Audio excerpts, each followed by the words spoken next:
personally involved. What, may we know But in the drawing of this, or the how do you call it? What's the term? In the putting of the arrows and the what look like balloons, they were the ones who pinned it. Yes. In the All computer. right. Thank you, Your Honor. May we be informed as to the extent and nature of your participation? Is it supervisory or actual? Actual supervisory and control. In what sense was that actual supervision made? Could you kindly let us know? They were personally present in the office.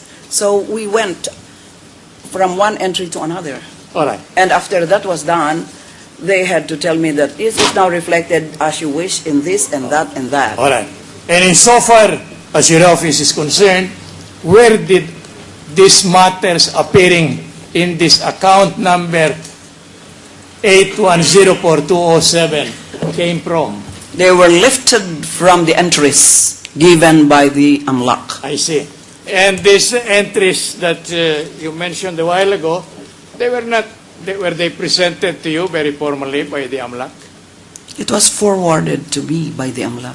So it was not filed with your office very formally with an attachment? Because it is strictly confidential, it was personally delivered to me. By whom? By Mr. Vic Aquino. All right. I noticed yesterday that you have a hard time reading the entries therein appearing. That's right, because they're so minute.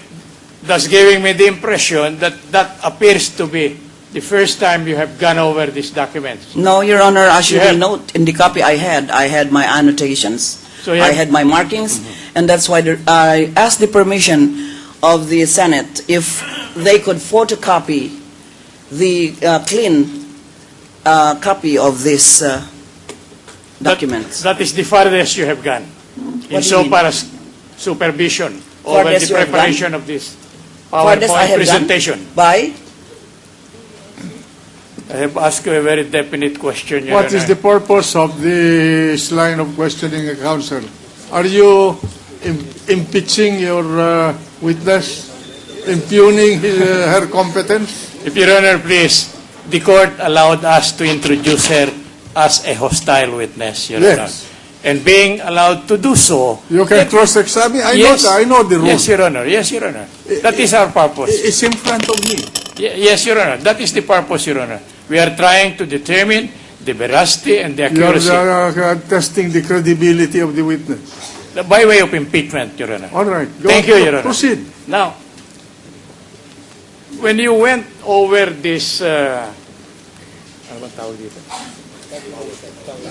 tabulation furnished you by the AMLA people, you did not have a talk with any one of them.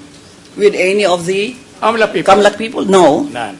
In other words, it was just given to you. Yes. There is no covering letter. There and was. you assumed that this was the There document. was. There was. There was? I see. May we be Sure. allowed to go over the Can we have the covering letter? covering letter?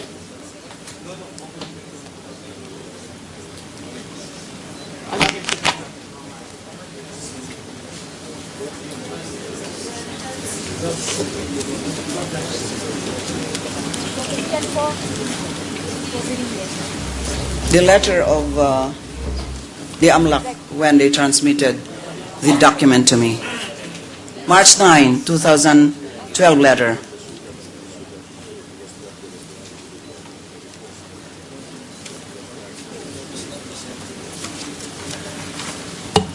We have here the covering letter. Sure.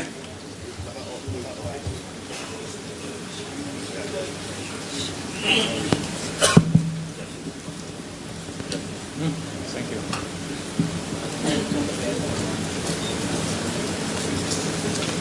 Going over this letter, it states, we are furnishing you with the attached information for intelligent purposes only in connection with the investigation of the above-mentioned complaint.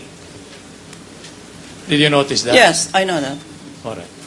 Will you kindly enlighten us as to the scope of what is meant, if you know, Yes. of the intelligence of the mention in here of intelligence purposes only? Let me see the letter, Chief.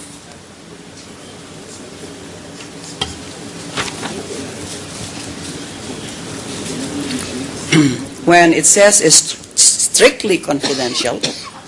It says, the attached information for intelligence purposes only in connection with the investigation of the above captioned complaints.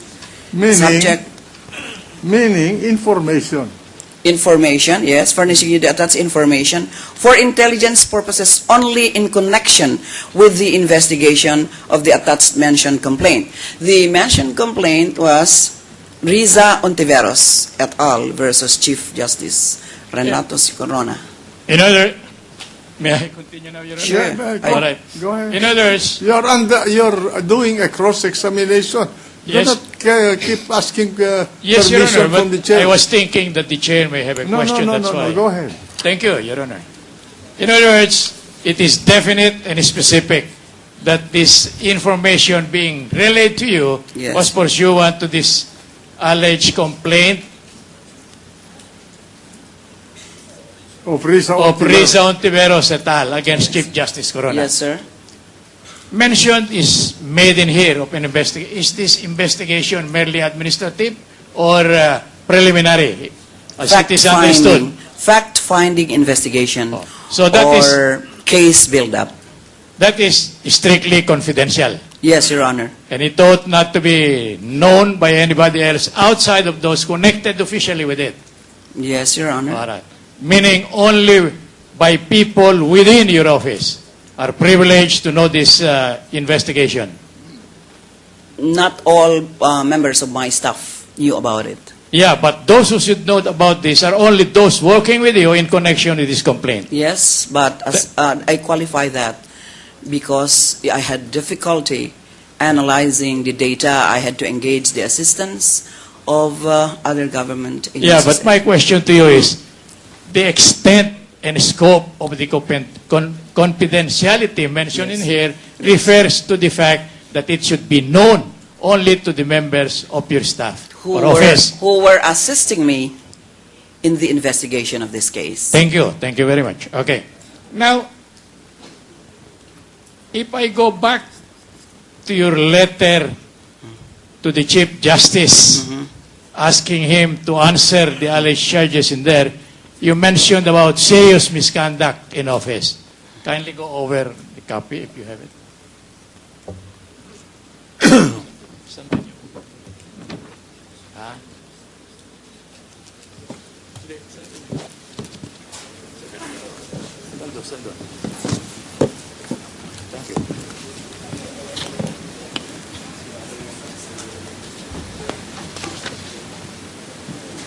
I'm going over it right now, Oh, thank you. Justice. Thank you.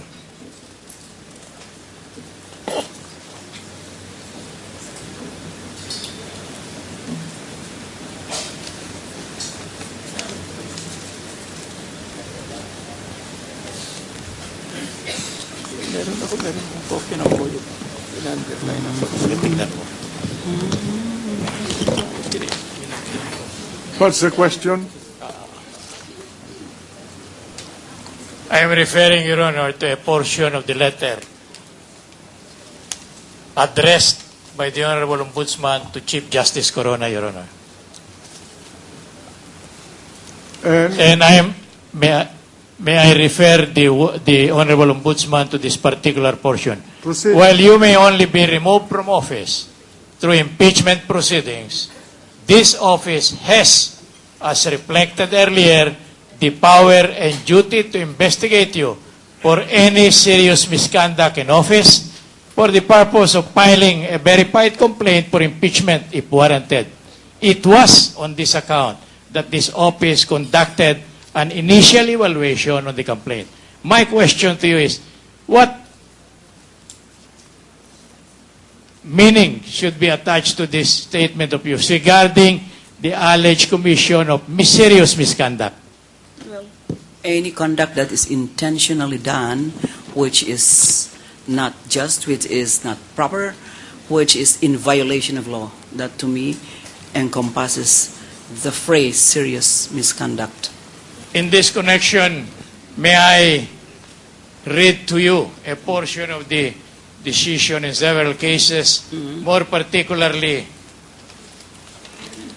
In the case of Salcedo versus Inting, ruled by the Honorable Supreme Court, wherein it stated, the misconduct must also have a direct relation to and be connected with the performance of official duties. Yes, sir. In other words, it is not any misfeasance or malfeasance, but it is an act violative of the rules and the law in connection with the performance of official duty. Now, the addressee here is Chief Justice Corona. Will you be kind